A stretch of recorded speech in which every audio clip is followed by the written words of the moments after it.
Hi there, it's Claude Larson. I'm in my studio today and you are looking at an antique punch bowl that came from an auction house many years ago. And I kept it on one of my shelves, and every time I was quilting or doing anything with textiles, whenever I had scraps, I would throw it in this bowl. And it got to the point where, I mean, it's a pretty big bowl, right? And it got to the point where it was jammed full of pieces and it was, coming out over the top. And I thought, well, let me go revisit these little scraps. And I had a ton of scraps. So, for example, I'd have like something like this. I like it. It's cool. It's a tiny scrap. What am I going to do with it? And I started making sort of these interesting color palettes. Let me draw the purple out of here, but let me draw the peach out of here. Oh, there's little hints of green in here. And I just started taking one thing and using it as inspiration to create some really unusual color palettes, right? So here, again, here's like this other little scrap. Like, what are you gonna do with that? It's a really cool piece, and it has a lot of really inviting colors, but there's not enough to do anything really substantial with. So I started creating these piles and adding other pieces of, my hand dyes and like stuff I've collected. And for years, I have been making these fabric covered journals. And, you can sketch in them, you can write in them. I mean, I have several of these on the go. I have one next to my nightstand and another one in my office. Sometimes I keep one in my car for ideas.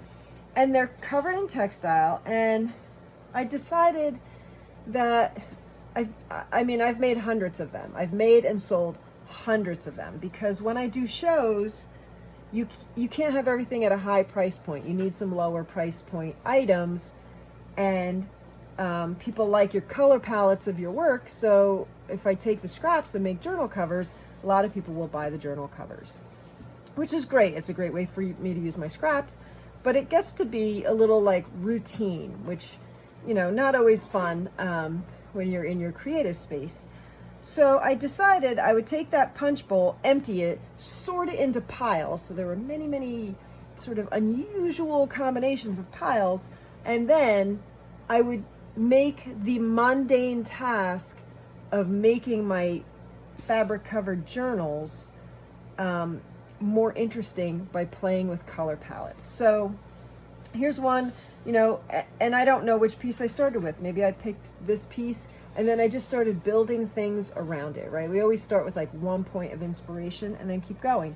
But I just wanted to show you just like some of the things that I came up with because it made the task of doing these so much more fun, right? So these are nice square journals. And again, playing with these, you're not going to see the subtleties of color on this YouTube video, but, this is a cross weave and there's got two different colors, warp and weft, and it just makes really rich colors. So here's some of the, the square ones, and I used some hand dyes, but then I just started getting these really sort of interesting color palettes to play with, which just, obviously I love color, who doesn't? And so I started just making these journals from these scraps. And some of them, one color might have inspired two different palettes. Cool, right? Then I'd have some really out of the box kind of stuff. All right, so I'm gonna just show these to you. And like, this is something I did because I had all these scraps that weren't substantial enough to maybe start a series with or make a quilt with or anything like that. And, back in the day, scrappy quilts were popular because people had fabric scraps from making clothing and such.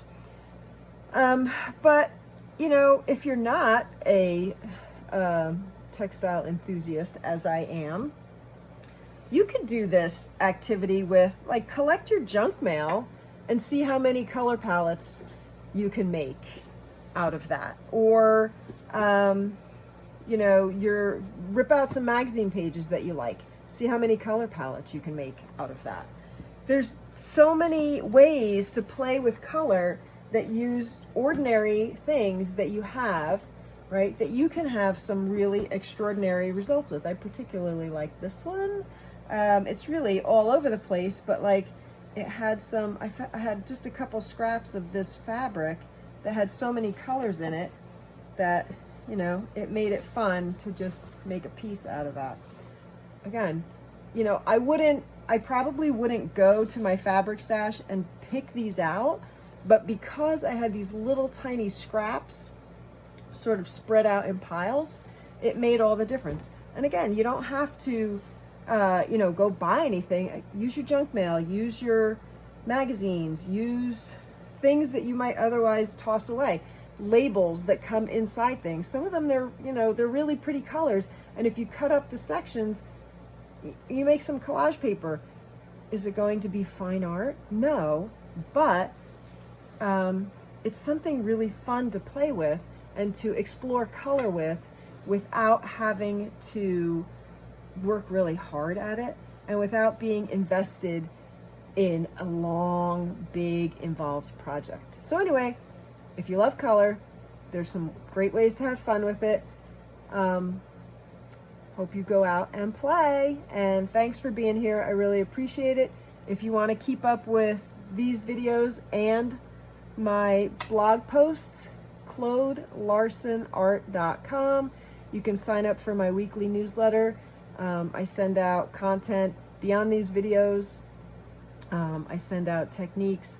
I send out, again, blog posts and lots of information of things in my area, free tickets to shows that I'm in, stuff like that. So I hope you'll join me, and thanks for being here. Have a wonderfully creative day. Bye.